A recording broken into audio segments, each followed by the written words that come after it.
평강의 하나님께서 너희 모든 사람과 함께 계실지어다.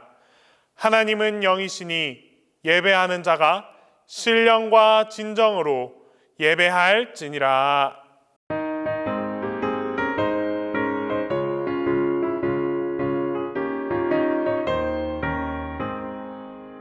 내가 매일 기쁘게 주의 길에 남은 주의 팔에 나를 안보하며 내가 주의 큰 복을 받는 참된 비결은 주의 영이 함께함이라. 성령이 계시네 할렐루야 함께하시네. 좁은 길을 걸으며 기뻐하는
폭염과 코로나19로 힘든 가운데서도 저희들을 지켜주시고 은혜를 베풀어 주셔서 3일 기도 예배 함께하여 주셔서 감사합니다. 주님, 폭염 코로나 바이러스로 재난이 끊이지 않는 삶 속에서 저희들 살아가고 있습니다. 이 또한 저희들의 죄로 말미암아 고통을 겪게 됨을 깨닫게 되게 됩니다. 주님, 용서하여 주시고 저희들을 불쌍히 여겨 주시옵소서. 주님, 동신교회를 축복하여 주시옵소서. 지금 이때에 12 예언서를 통하여 이 말씀을 듣고 배우며 깨달음 있게 하시고 교만을 버리고 겸손한 삶을 살아가며 믿음 위에 굳게 설 수 있도록 저희들을 붙잡아 주시옵소서. 주님, 무더운 폭염 가운데 연로하신 어르신들 건강을 지켜주시고 지치지 않고 이 시기를 잘 견디며 지낼 수 있도록 도와주시옵소서. 주님, 몸이 아픈 한우들 가정에서 병원에서 치료 중에 회복을 기다리고 있습니다. 영적으로나 육적으로 빠른 회복이 있게 하시고 마음의 평안함을 허락하여 주시기를 간절히 기도드립니다. 주님, 교회 학교를 축복하여 주시고 자녀들이 말씀 안에서 잘 자라게 하시며 키가 자랄 때마다 죄와 명철도 자랄 수 있도록 도와주시고 험난한 세상 가운데 치우치지 않고 바른 길로 인도하여 주시기를 간절히 바라고 남나이다.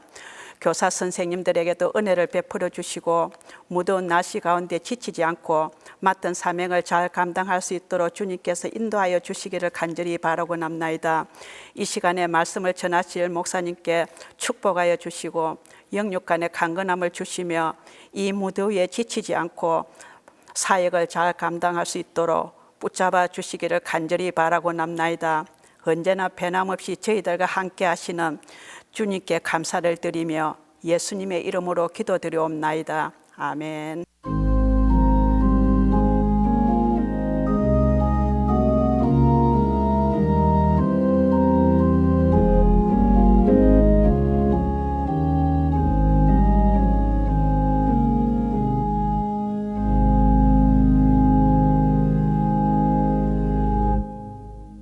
오늘 우리에게 주신 하나님의 말씀은 스바냐 3장 17절에서 20절입니다. 구약성경 스바냐 3장 17절에서 20절입니다. 너의 하나님 여호와가 너의 가운데 계시니 그는 구원을 베푸실 전능자이시라. 그가 너로 말미암아 기쁨을 이기지 못하시며 너를 잠잠히 사랑하시며 너로 말미암아 즐거이 부르며 기뻐하시리라 하리라. 내가 절기로 말미암아 근심하는 자들을 모으리니 그들은 내게 속한 자라. 그들에게 지워진 짐이 치욕이 되었느니라. 그때 내가 너를 괴롭게 하는 자를 다 벌하고 저는 자를 구원하며 쫓겨난 자를 모으며 온 세상에서 수욕받는 자에게 칭찬과 명성을 얻게 하리라. 내가 그때 너희를 이끌고 그때 너희를 모을지라. 내가 너희 목전에서 너희 사로잡힘을 돌이킬 때에 너희에게 천하 만민 가운데서 명성과 칭찬을 얻게 하리라. 여호와의 말이니라.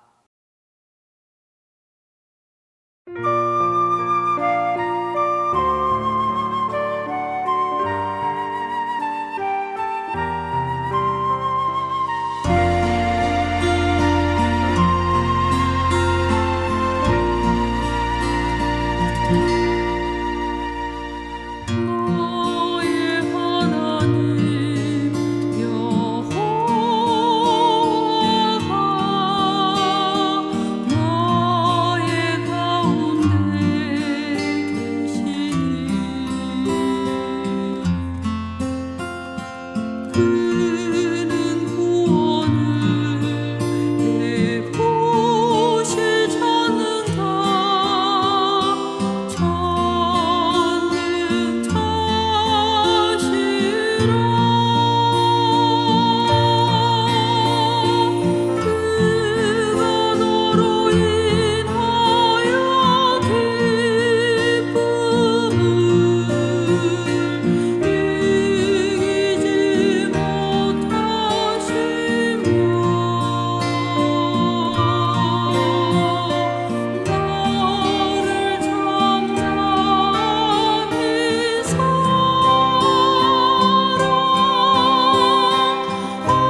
스파냐 12예언자 이야기 9번째 시간입니다. 오늘은 스파냐 3장에 근거해서 너희 가운데 계시니 라고 하는 말씀 제목을 가지고 우리가 스파냐 선지자에 대하여서 말씀을 상고토록 하겠습니다. 스파냐 선지자는 우리에게 그렇게 익숙하지 않은 선지자입니다. 다만 요즘 우리가 많이 부르고 있는 그 찬송 가운데에서 너희 하나님 여호와가 너희 가운데 계시니로 인하여서 우리에게 이제 가까이 오게 된 그런 선지자라고 할 수 있습니다. 언제나 우리가 선지자에 대하여서 또 그 예언자에 대하여서 말씀을 공부하면서 또 말씀을 상고하고 이해하면서 중요하게 보는 것은 그의 이름과 고향입니다. 이름과 고향인데 스바냐 선지자만큼은 그 고향이 나와 있지는 아니하고 또 무엇이 나와 있느냐 하면 그의 이름에 대하여서 또 그리고 그의 가족에 대하여서는 아주 자세하게 설명을 하고 있습니다. 스파냐라고 하는 말은 스파니아라고 하는 그 히브리어에서 이게 자판이라는 말하고 야라고 하는 말이 합쳐진 말입니다. 야는 야훼 여호와라고 하는 또는 주님이라는 뜻이고요. 그 다음에 자판이라고 하는 의미는 숨기다 또는 보석처럼 이렇게 그 감추어두다 또는 보석처럼 이렇게 취급하다 그런 뜻입니다. 그러니까 어떤 의미냐 하면 여호와께서 보석처럼 취급하시는, 그러니까 하나님의 보석과 같은 존재라고 하는 의미가 되겠죠. 그런 부분에 있어서 아주 좋은 이름이라고 할 수 있습니다. 일반인은 거의 사용할 수 없는 글자인 것이죠. 이렇게 그래서 그런 부분에 있어서 스바냐를 알려고 하면 우리 다음 그 1장 1절을 보면 스바냐를 말하기를 아몬의 아들 유다 왕 요시야 시대에 스바냐에게 임한 여호와의 말씀이라 하면서 시대를 분명하게 이야기합니다. 그것은 어느 시대였느냐? 요시야 시대였다라고 하는 것을 알 수 있고 또 더불어서 그 스바냐에 대하여 설명을 하기를 제가 조금 전에 말하기를 아주 그 귀한 이름이라고 말씀드렸잖아요, 여러분. 그 스바냐는 히스기야의 현손이요, 아마랴의 증손이요, 그라랴의 손자요, 구시의 아들이었다. 이렇게까지 이야기합니다. 그러니까 스바냐라고 하는 사람을 스바냐 예언자를 설명하면서 구시의 아들이었다 이렇게 설명을 안 하고 히스기야의 현손이요 아마랴의 증손이요 그다랴의 손자요 구시의 아들이었다. 우리말로 한다면 종친이었다라고 하는 걸 알 수 있습니다. 종친이라고 하는 건 여러분 그 왕조 시대에 있어서 왕의 친척으로 그 힘과 권력과 위세와 위엄과 또 채통과 이 모든 것을 가졌던 것을 알 수 있죠. 12예언자 가운데서 유일하게 왕족으로서의 그 왕족 예언자는 바로 이 스바냐입니다. 그렇기 때문에 그 스바냐라고 하는 그 이름 자체가 벌써 이가 어떤 뜻을 갖고 있느냐, 귀한 가문 출신이구나 하는 것을 알 수 있습니다. 그래서 이 스바냐라고 하는 그 말을 보시겠어요. 그 히스기야의 현손이에요. 그래서 그 히스기야라고 하는 여러분 왕을 알고 계시잖아요. 또 그 다음에 그 아마랴라고 하는 그 이름도 이것도 굉장히 여호와께서 말씀하시다라고 하는 말이죠. 그다랴라고 하는 말은 이건 여호와는 위대하시다라고 하는 말이었는데, 근데 독특한 것은 여기 전부 다 이게 그러니까 현손, 그러니까 증손, 현손이니까 뭐냐고 고조 할아버지, 증조 할아버지, 할아버지, 아버지 이렇게 있는데 그 할아버지까지는 여호와의 이름을 썼는데 독특하게도 그 아버지 이름은 구시였습니다. 구시라고 하는 말은 코스라고 하는 이게 이디오피아 사람을 말할 때 쓰이는 단어이거든요. 이거 왜 이 말을 썼는지는 정확하게는 알 수 없지만 아주 독특한 이름이라고 할 수 있습니다. 그러니까 이스라엘 사람으로 유다인으로 그 다음에 외국 이름을 갖다 썼는데 그 구스 사람의 이름, 그러니까 구스라고 하는 이디오피아의 그 지명과 또 같은 연관이 되어 있는 이름을 썼습니다. 여하튼 스바냐는 왕족 출신으로 굉장히 그 화려한 가정적 배경을 갖고 있는, 요즘으로 말한다라고 하면 금수저에 해당한다고 할 수 있을 것입니다. 그가 살았던 시대는 어떤 시대였느냐라고 하는 것을 보면 그 요시야 시대였는데, 그 요시야 시대를 말하면서 주 여호와 앞에서 잠잠하라라고 이제 얘기합니다. 잠잠하라. 왜 잠잠해야 되느냐? 여호와의 날이 가까워 왔고, 이렇게 말씀합니다. 여호와의 날이라고 하는 것이 이스파니아서에서는 아주 중요한 단어 가운데 하나인데, 하나님의 날이 가깝다라고 말하는 것은, 이 여호와의 날이라고 하는 것은 그 구약에 있어서는 여러분 그게 항상 어떤 의미를 갖고 있잖아요. 그것은 바로 뭐냐면 심판과 종말과 그런 날이 올 거라고 하는 것이죠. 그런데 여호와의 날이 가깝다라고 하는 이 예언을 할 때만 해도 어떤 뜻이 있느냐 하면, 예루살렘이 아직 멸망하지 않았다라고 하는 걸 알 수 있습니다. 여호와의 날이 가까웠기 때문에 잠잠하라 라고 말하면서 여호와께서 희생을 준비하고 그가 청할 자들을 이미 구분하셨다라고 이제 이렇게 이야기하고 있습니다. 이제 그 주전 610년대에부터 그 600년대까지의 그 국제 정세를 살펴보도록 하겠습니다. 609년은 바벨론이 드디어 아시리아 제국을 멸망시키는 해였습니다. 이 해에 바벨론이 아시리아를 멸망시킴으로써 드디어 이제 아시리아 제국은 완전히 없어지게 되고 신생 제국이었던 바벨론이 융성하게 됩니다. 이 아시리아 제국을 패망시키게 하기 위해서 아주 혁혁한 공로가 있었던 사람은 당시에 그 나보팔로사르가 그 당시에 바벨론의 왕이었기 때문에 그의 태자였던 그 느부갓네살이 이 일에 아주 혁혁한 공로를 이루게 됩니다. 이렇게 아시리아 제국이 무너지게 되자 그 당시에 애굽 왕의 느고가 드디어 이제 이쪽으로 올라오게 됩니다. 왜냐하면 아시리아 제국 이쪽이 망하는 걸 알았기 때문에 그 힘을 가지고 오게 되는데, 반드시 거쳐가야 하는 곳이 있었죠. 그것은 바로 어디였냐면 무기또였습니다. 이 무기또를 거쳐서 반드시 그 위로 올라가야 되는데, 이것이 길목인데 이 무기또 전투에 누가 나가느냐 하면 요시야가 나가서 막습니다. 왜냐하면 북쪽에 그 바벨론이 쳐내려올 것을 알았기 때문에 남쪽에서 올라가서 이 일이 이루어지게 되면 이게 전쟁터가 될 수 있는 상황이어서 요시야가 나가서 막았지만은 결국 어떻게 되었느냐? 요시야는 이 무기또 전투에서 사망하고 맙니다.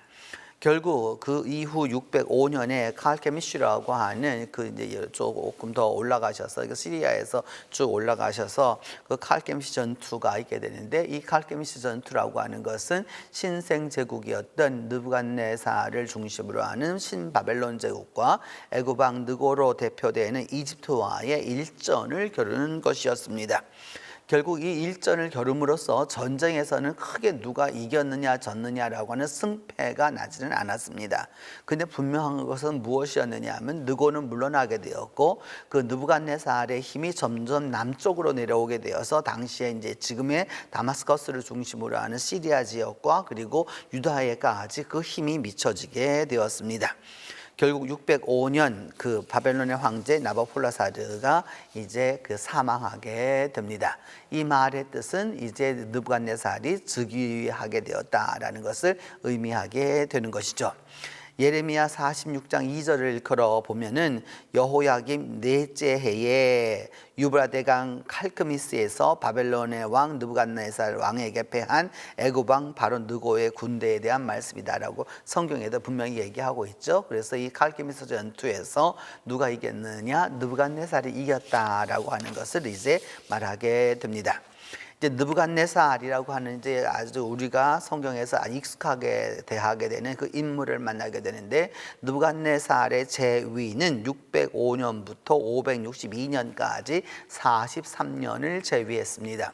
당시로서는 굉장히 그 오랫동안의 재위였고, 그 다음에 엄청난 제국을 이것을 그 유지하고 또 그 다음에 확장해가는 그런 왕이었기 때문에 우리로 말하면 광개토 대왕과 같은 그런 사람이었죠. 있죠. 이렇게 이게 느부갓네살이라고 하는 것인데 그것이 원래 이제 그 당시에 그들의 언어로 바벨론어로 본다면은 나부쿠드리 우스루라고 하는 건데 나부쿠드리 우스루라고 하는 이 말이 이제 우리 히브리어에 들어오고 그다음에 또 우리말로 번역할 때는 느부갓네살이라고 이렇게 번역했습니다. 여러분들이 너무 어렵게 생각하시지는 마시길 바라겠는데 이게 나부라고 하는 말은 여러분이 이미 알고 있는 말이죠. 히브리어에서 그 예언자라고 했을 때를 나비라고 하는데 NB 요 사운드 이 자음의 이 그 자음이 다 이게 다 동일어근에서 오는 겁니다. 이것이 고대 스메르 시대에서부터 시작되어 가지고 이게 나부라고 부르기도 하고 우리 그 구약 성경에서는 느보라고 불리기도 하고 다 그런 거죠. 그래서 모세가 그 느보산 위에 올라서서 말할 때 그 나부라고 하는 말과 같습니다. 나부라고 하는 그 신이 어떻게 하길 바라주느냐 느부갓네살을 이렇게 하면 이 우스루라고 하는 말은 그 어떤 뜻이냐 하면 여러분 에제르라고 하는 말하고 히브리어의 같은 말이거든요. 전부 다. 그래서 뭐냐 하면은 나부신이여 이 아들을 보호해 주소서 이 사람을 보호해 주소서라고 하는 거죠. 그만큼 나부신에 대하여서 그 이 느부갓네살은 그 강력하게 그 신앙을 갖고 있었다라고 하는 것을 알 수 있습니다. 느부갓네살을 공부하면서 여러분 우리가 꼭 이게 보아야 하는 것 중에 하나가 바로 이것입니다. 지금 2021년을 지나가면서 이것을 보게 되는 것은 아주 큰 의미를 갖고 있다고 할 수 있습니다.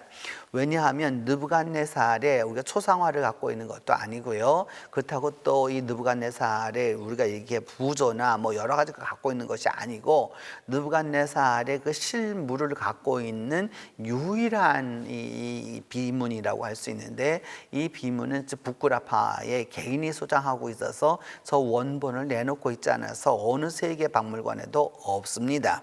이것을 갖다가 뭐냐면 그 읽어보면은 그 에테메나키 바빌론 이렇게 읽을 수 있는데 그 뭐냐면 바빌론은 바벨론이라는 뜻이고요. 에테메나키라고 하는 것은 여러분 그 옆에 지금 건물이 이렇게 보일 건데 그 위에 그 그림이 오리지널이고 이쪽 그 그림은 그것을 갖다가 이제 우리가 이해하기 쉽게 하기 위하여서 그것을 알게 되고 거기에 또 그 다음에 그 말도 다 쓰여져 있죠.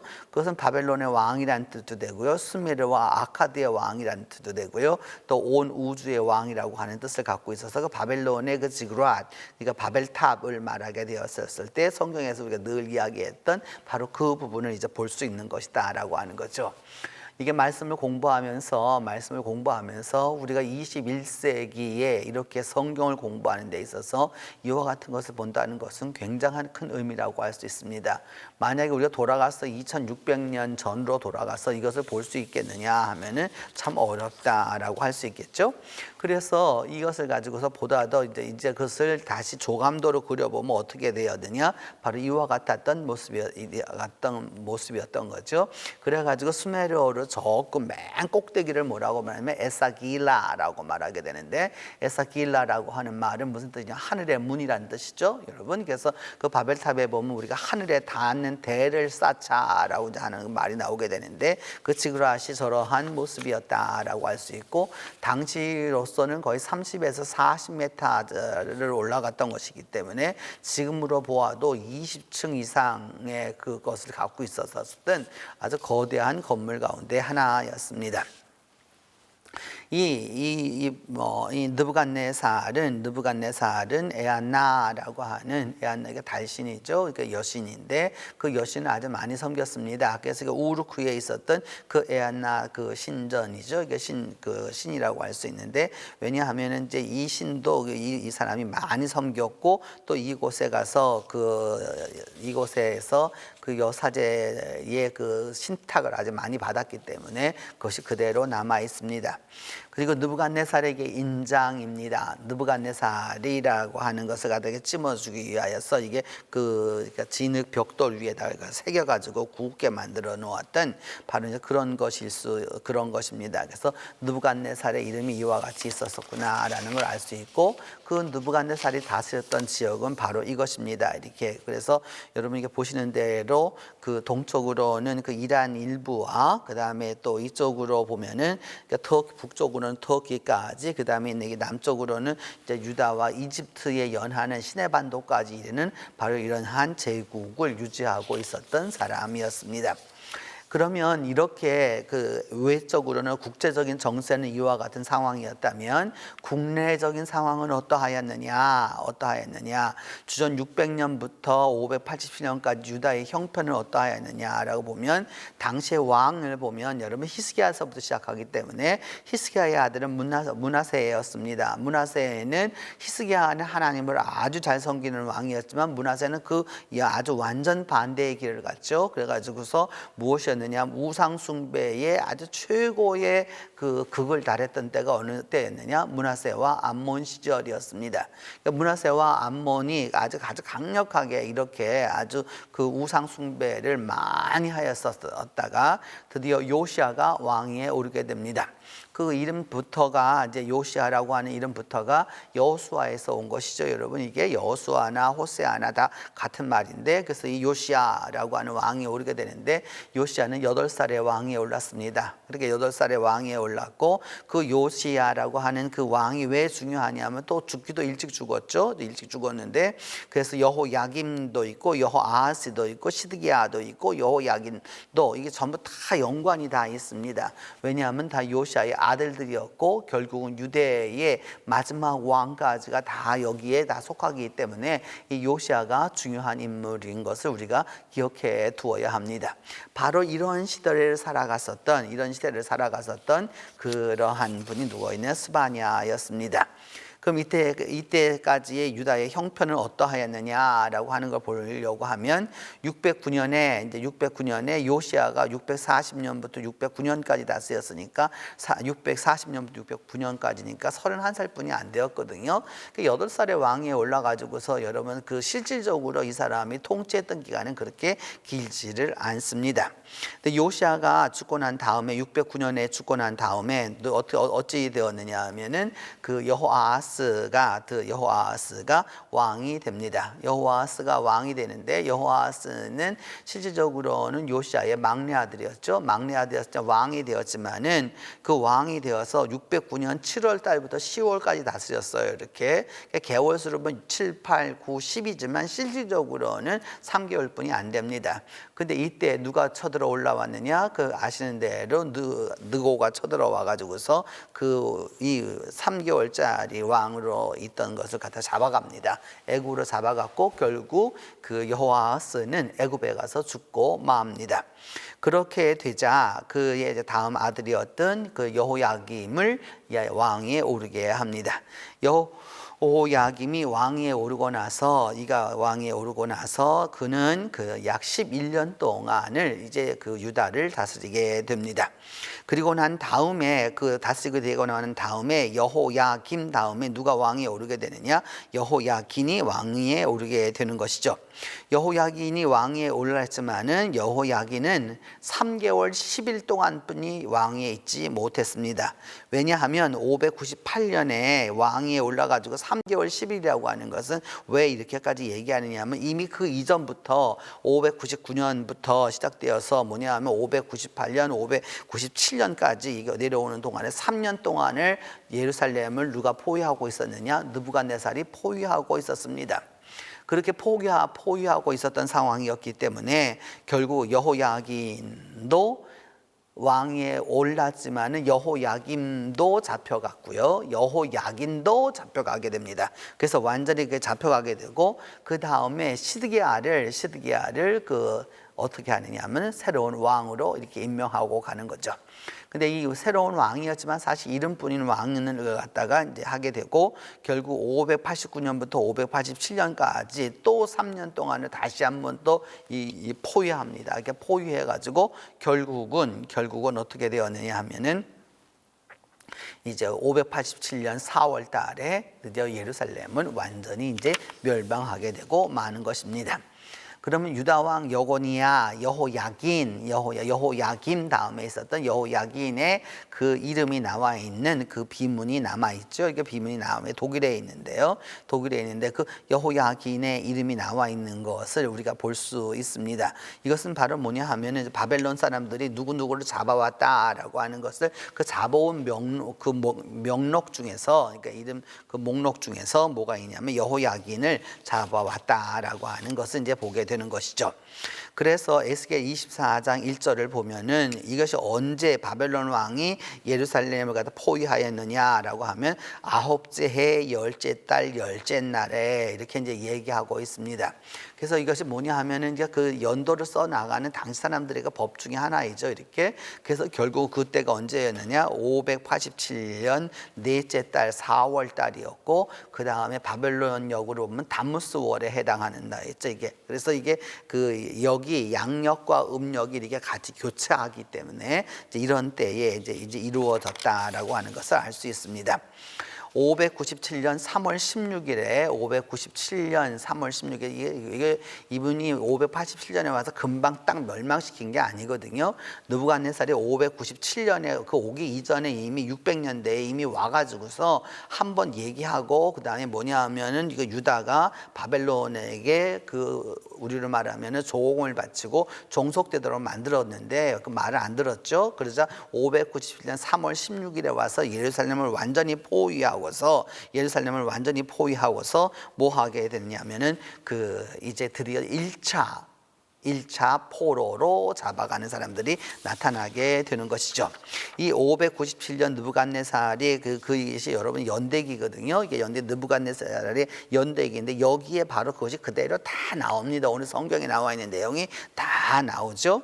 뭐라고 얘기하고 있느냐 하면은 두 번째로 이제 그 예루살렘에 내려가가지고서 그 해 그러니까 3월 16일에 도시를 점령하였고 그 다음에 그 여고니아를 그러니까 여호야긴을 갖다가 그 잡아서 데리고 왔다라고 하고 그 다음에 누구를 왕으로 세웠느냐 시드기야를 갖다가 새 왕으로까지 세웠다라고 하는 이 597년에 그 이 느부갓네살의 역대기 내지는 또 연대기에게 다 나와 있는 것이죠. 이와 같이 이런 상황이 되었었을 때 이제 그 시드기야가 11년 동안을 왕위에 있으면서 어찌 되었느냐? 바벨론에게 순종하지 않았고 결국 애굽하고 손을 잡음으로써 이제 느부갓네살의 진노를 사서 드디어 쳐내려오게 되어서 587년에 예루살렘은 멸망합니다. 이것이 바로 하나님이 말씀하시는 여호와의 날이 가깝다라고 말씀했을 때 그 여호와의 날을 말하게 되는 것이죠. 그래서 3년을 포위했다가 그래서 580년 4월 달에 예루살렘이 그 멸망하는 장면을 이게 불란서의 그 성경에 나와 있는 그 사파인데 그래서 이제 드디어 예루살렘이 멸망하게 됩니다. 그래서 그때 어떻게 잡혔느냐 보면은 여호와께서 예루살렘과 유다를 진노하심이 그때까지 해서 시드기야가 바벨론 왕을 배반하였다라고 이제 이야기합니다. 그래서 그것이 예루살렘을 보호하려고 하는 시드기야의 모습을 이제 그 독일에 있는 그 교회에서 만들어 놓은 것인데 여러분 이렇게 이 노랗게 보이는 것이 바로 그 예루살렘을 안고 있는 그리고 저 있고 그 밑에서 이렇게 치려고 하는 그 느부갓네살의 모습을 만들어 놓은 조각상이라고 할 수 있습니다. 그래서 이 시드기야는 어디까지 도망을 갔느냐? 예루살렘을 버리고서 어디까지 여리고 평지까지 갔습니다. 여리고 평지까지 가서 결국 어떻게 했느냐 하면은 잡혔습니다. 결국 이렇게 잡히게 되자 그들은 어떻게 되었느냐? 시드기야는 두 눈을 뽑혔습니다. 두 눈을 다 빼었고요. 그 다음에 시드기야의 모든 아들들을 싹 다 죽였습니다. 그러니까 왕자들을 모두 다 죽였고 결국 시드기야의 눈을 뽑았고 그 다음에 시드기야를 어떻게 했느냐? 바벨론의 포로로 잡혀가게 만들었습니다. 그러면서 열왕기상 24장 13절에 보면은 그 당시에 어떻게 하였느냐? 그 성전의 모든 보물, 왕궁 보물, 그 다음에 그 솔로몬 시대 때 만들었던 여러 성전의 여러 가지 그런 것들을 다 파괴하고 바벨론으로 다 가져가게 되는 완전히 그 패망의 역사를 경험하게 된 것이죠. 그리고 그 당시에 그 옆에 있었었던 에돔 사람들이 와가지고 뭐 했느냐 하면은 그 바벨론을 도와가지고서 유다 사람들이 다 잡혀가도록 이렇게 만들어 주었고, 또 그래서 시편 137편에 보면은 어디까지 말했느냐 하면 헐어버리라고, 다 헐어버리라고까지 다 이야기하는, 그래서 완전히 그 예루살렘이 완전히 멸망하게 되는 것을 말씀하고 있습니다. 그리하여서 예레미야 52장 28절로 30절을 보면 이때 이제 잡혀가는 사람들이 나오게 되는데, 1차 포로로 주전 597년에 에스겔은 잡혀갔습니다. 이미 그 당시에 에스겔은 잡혀갔는데, 이 다음에 그 예레미야 52장에 보면은 느부갓네살 백성이 잡아갔는데 그 제7년이라고 되어 있는데, 히브리어로 그냥 7년이라고만 되어 있는데, 이제 성경은 여러분 이제 이걸 기억해야 되는데, 써 있는 것과 그 내용을 갖다 제대로 글자를 제대로 이게 전달되지 못할 때가 있어서 이것을 교정하는 것을 티쿤네소페림이라고 해서 서기관들의 이 교정이라고 하는 것이 있는데, 연도를 읽을 때에는 써 있기는 7년이라고 있지만 17년이라고 읽어야 맞습니다. 그러니까 이게 느부갓네살 17년에, 그 다음이 18년에, 23년에 이렇게 연도가 맞아야 되거든요.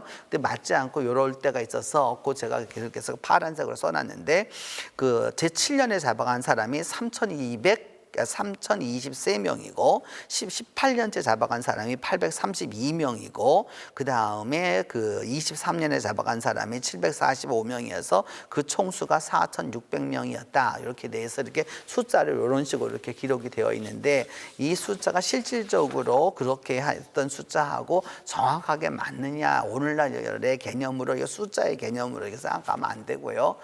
다만 그 당 사람들이 이렇게 썼던 그런 숫자의 개념을 볼 수 있습니다. 예레미야 40장 1절을 보면, 그때 보면은 이 바벨론으로 잡혀갑니다. 잡혀가는 예루살렘으로 잡혀가다가 어떻게 되는, 라마에서 풀려났습니다. 결국 그래서 예레미야는 전승에 의하면 애굽으로 도망을 갑니다. 그래서 애굽에 가서 이제 결국 그의 삶을 마치게 되는 이제 바로 그런 때였습니다. 그래서 이들이 언제까지 이렇게 통치를 받게 되었느냐면, 페르시아가 일어날 때까지 이들은 이제 바벨론의 노예가 되었다라는 것을 알 수 있습니다. 꼭 우리나라로 보면은 병자호란 때에 사람들이 다 잡혀가게 되고 막 이렇게 노예로 잡혀가게 되고 이런 거와 아주 거의 비슷한 그런 모습들을 볼 수 있죠. 다만 달랐다고 하면은, 우리나라는 병자호란을 지나면서도 나라는 보존되었지만 이때는 이 유다는 나라가 보존되지 못하였다라는 겁니다. 이렇게 아주 한 역사로 본다면 한 나라가 멸망하기 위하여서 여러 가지 역사가 이루어지는, 바로 이제 이런 혼란과 혼돈과 막 여러모로 어려움의 그런 시대를 살아갔던 시대에 말씀을 전했던 사람이 바로 스바냐였습니다. 그리고 그 스바냐는 왕족이었기 때문에 그 말씀을 전하는 그 마음이 어떠했었는지 우리 스스로가 생각해 보면 더 마음이 많이 아팠을 것입니다. 왜냐하면 본인이 속하고 있는 그 왕조가 멸망하는 것이었기 때문에 이 아픔이라고 하는 것은 우리가 더 이상 말할 수가 없겠죠. 그의 예언을 우리가 몇 가지로 살펴볼 필요가 있습니다. 그것은 뭐냐면, 첫 번째로 그 예언은, 첫 번째 그림은 여러분이 16세기 그 불란서의 그 성경 그림이거든요. 그 스바냐가 이야기하는 모습을 이렇게 당시 모습으로 이렇게 그려놓은 것인데, 스바냐는 여러분 3장뿐이 안 되는 아주 짧은 성경입니다. 짧은 성경인데, 스바냐의 모습을 보면 첫 번째는 뭐냐면 유다에 대하여서 그 심판을 말씀하고, 그 다음에 나와 있는 것은 또 소망을 조금 이제 2장 전반부에서 이야기하고, 2장 후반부로 올수록 뭐가 되면 이제 열방에 대한 심판이 나오게 되고, 이제 3장에 들어가서 예루살렘의 멸망을 이야기하면서 마지막은 심판으로만 끝나는 것이 아니라 예루살렘의 회복과, 또 그 다음에 회복과 남은 자와 구원에 대한 부분으로 이것이 이루어져 있습니다.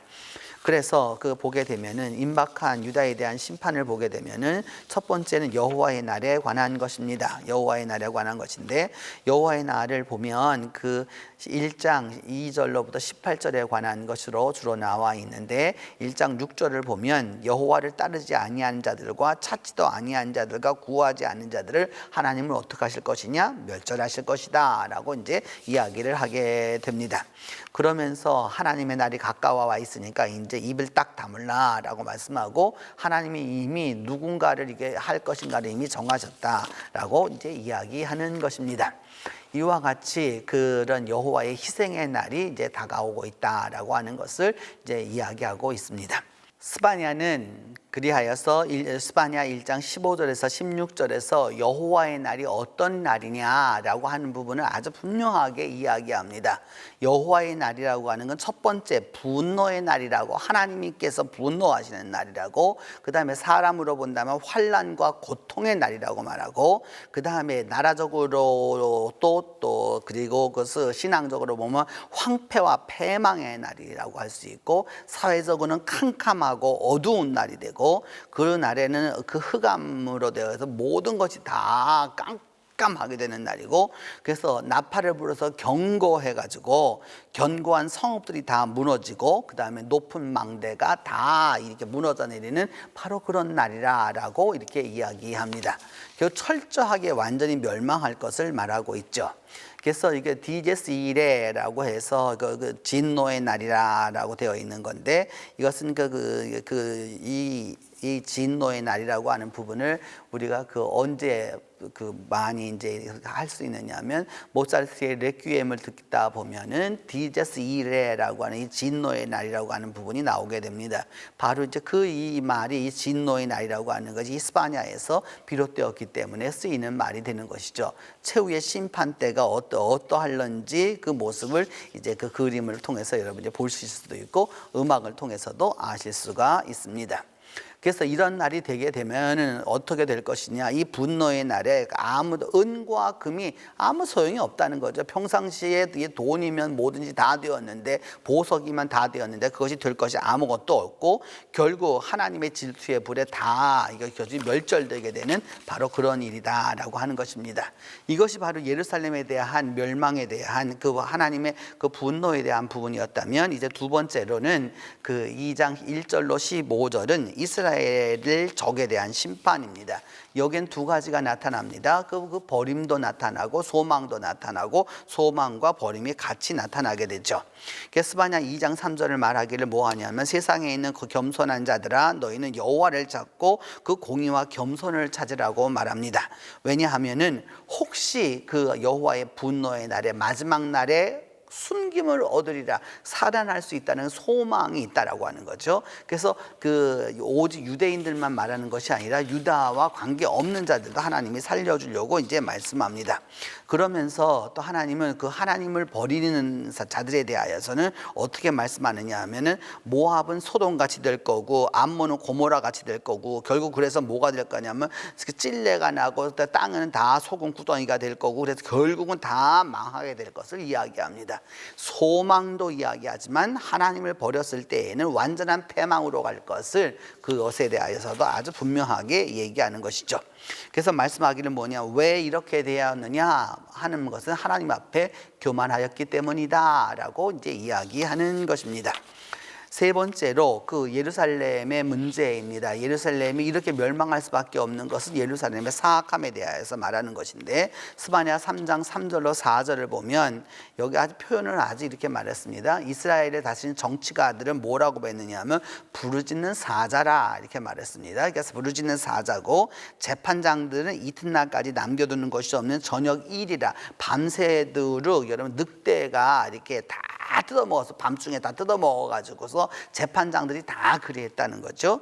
그 다음에 선지자들은 어떤 사람들이었느냐, 경솔하고 간사하다. 그러니까 이 말을 여기서 저기서 이 말을 연결하는 그런 사람들이고, 제사장들은 어떠하였느냐, 성소를 더럽혔다라고까지 이야기하는 거죠. 그래서 결국 율법을 범하였기 때문에 하나님을 어떻게 할 수밖에 없느냐, 예루살렘을 멸망시킬 수밖에 없다라고 이제 이야기하게 되는 겁니다.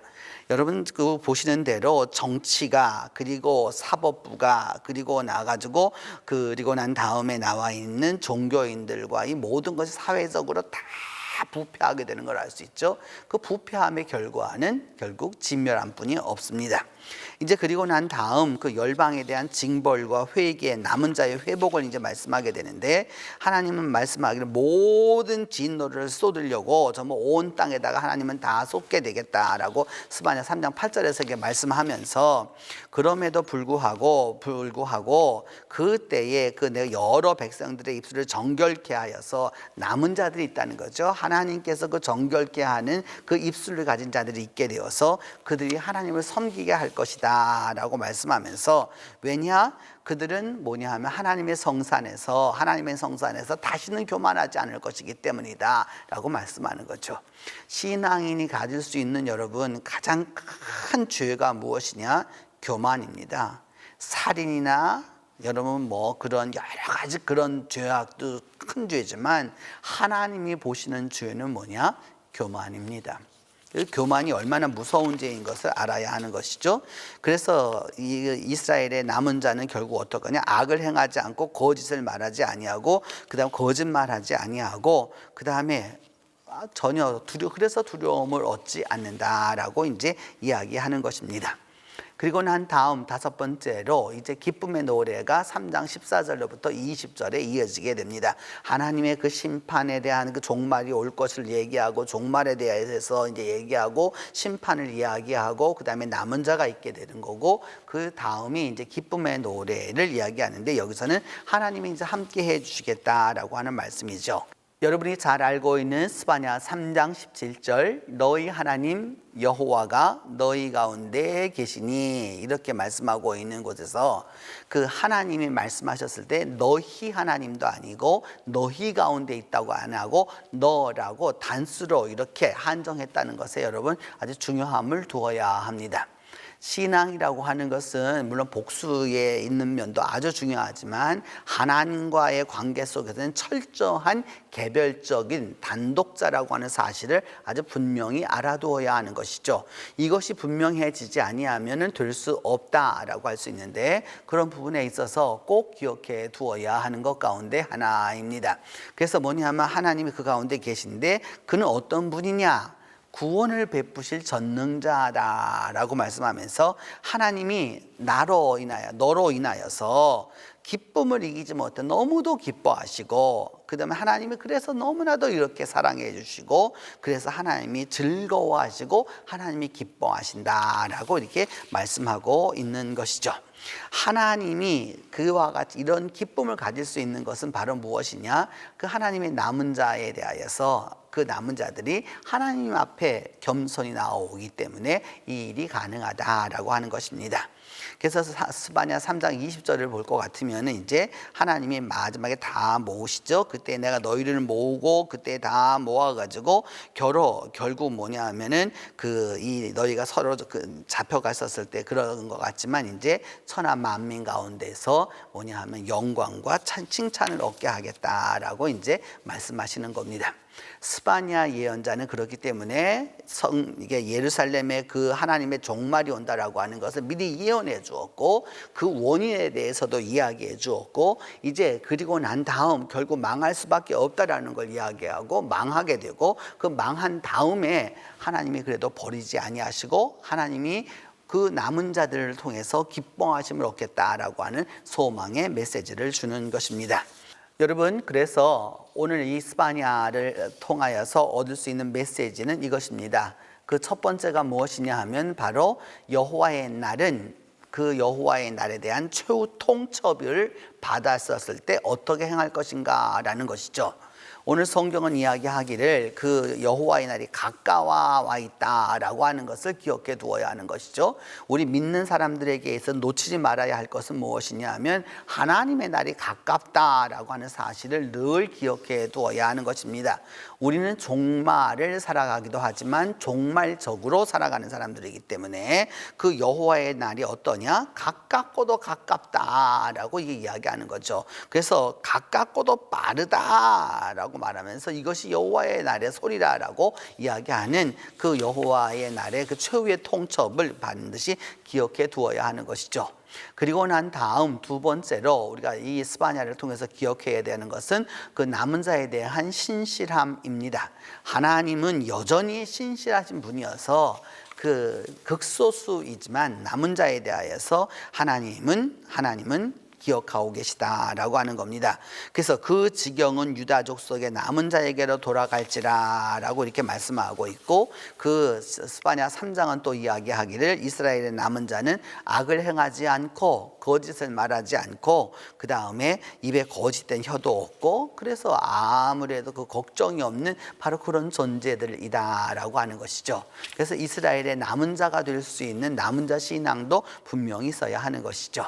그렇게 됨으로써 유다의 축복과 회복에 대하여서 이제 하나님은 그래서 말씀하기를 너의 하나님 여호와가 너의 가운데 계시니 그는 구원을 베푸실 전능자셔서 결국 너로 인하여서 기쁨을 이기지 못하시며 그리고 잠잠히 사랑하시며 너로 말미암아 즐거이 기뻐하시라, 이 말씀을 하시는 거죠. 이제 성전 예배로 그 대형 예배로 나와가지고 뭐 이렇게 여러 가지로 사람들이 많이 모여서 이와 같이 했었던 그러한 것들을 원하시는 것이 아니라 개별 한 사람 한 사람이 하나님 앞에 나와서 그 예배하는 그 기쁨을 보시고서 즐거워하시겠다라고 말씀하시는 겁니다. 여러분, 이 코로나 시대를 살아가면서 오늘 우리 스바냐 선지자를 통하여서 우리가 깨닫는 바는 바로 이런 것이죠. 여러분, 그때도 국제 정세가 아주 어려웠던 것을 알 수 있고, 또 그리고 하나님의 심판이 가깝다고 하는 것을 늘 이야기해 주었음에도 불구하고 국가적으로도 그러했고 정치적으로도 그러했고 사회적으로 종교적으로 사람들이 말을 듣지 않았고 백성들 또한 자기들의 길을 감으로써 듣지 않았습니다. 결국 그래서 무엇을 얻을 수밖에 없었느냐? 예루살렘의 멸망이라고 하는 것을 얻을 수밖에 없었던 것이었고요. 그럼에도 불구하고 하나님은 무엇이냐? 그 이스라엘 가운데서 남은 자들을, 그리고 열방 가운데 있는 또 남은 자들을 선택하셔서 그 한 사람 한 사람이 하나님을 향하여 오고 있는 그 하나님과 함께 함으로써 그것을 통해서 하나님이 기뻐하시겠다라고 하는 것을 보여주시는 것이죠. 믿음은 개별적이고 단독적으로 나아가는 것입니다. 그것이 바로 될 수 있었을 때, 그리고 그래서 공동체가 함께 했을 때 거기에 하나님의 은혜가 있다라고 할 수 있습니다. 이 스바냐 예언자를 통하여서 여러분 다시 한번 주님의 날이 가깝다는 것과, 그리고 주님께서 남겨주시는 그 남겨진 우리 남은 자 신앙을 가져야 하는 거고요. 그리고 나로 인하여서 하나님이 기뻐하실 수 있도록 하나님 앞에 나아가는 것이 중요하다고 할 수 있습니다. 이것이 바로 스바냐를 통해서 주시는 하나님의 메시지입니다. 기도하겠습니다. 하나님 아버지, 은혜를 감사합니다. 주께서 역사하여 주시고 주께서 은혜를 베풀어 주셔서 스바냐 선지자를 통하여서 예루살렘의 멸망과 당대의 그 멸망할 수밖에 없었던 여러 징조들과 사인들을 우리가 배웁니다. 주님, 이제 우리에게 주어져 있는 우리 삶 속에서 이 모든 것을 분별케 하여 주시고 믿음 안에서 올바로 서서 나아갈 수 있도록 하나님이 함께 하여 주시옵소서. 그리하여서 우리 모두가 주님 오실 날을 기대하게 하여 주시고 그 날이 가까움을 깨닫게 하여 주시며, 주님, 세상은 다 타락하고 또 이 많은 이들이 다 타락할지라도 남은 자 되어서 하나님을 기쁘게 하는 자들이 될 수 있도록 하나님이 축복하여 주시옵소서. 우리 주 예수 그리스도의 이름으로 기도합니다.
일용할 모든 것 내려주시니 오신 신하신 주 나의 구주 내 죄를 사하여 안위하시고 주 친히 오셔서 인도하네 오늘의 힘되고 내일의 소망 주만이 만복을 내리시네 오신 신하신 주 오신 신하신 주 날마다 자비를 베푸시며 일용할 모든 것 내려주시니 오신 신하신 주 나의 구주 이제는 우리 주 예수 그리스도의 은혜와 하나님의 사랑과 성령의 교통이 이제로부터 함께 계시기를 축원하옵나이다.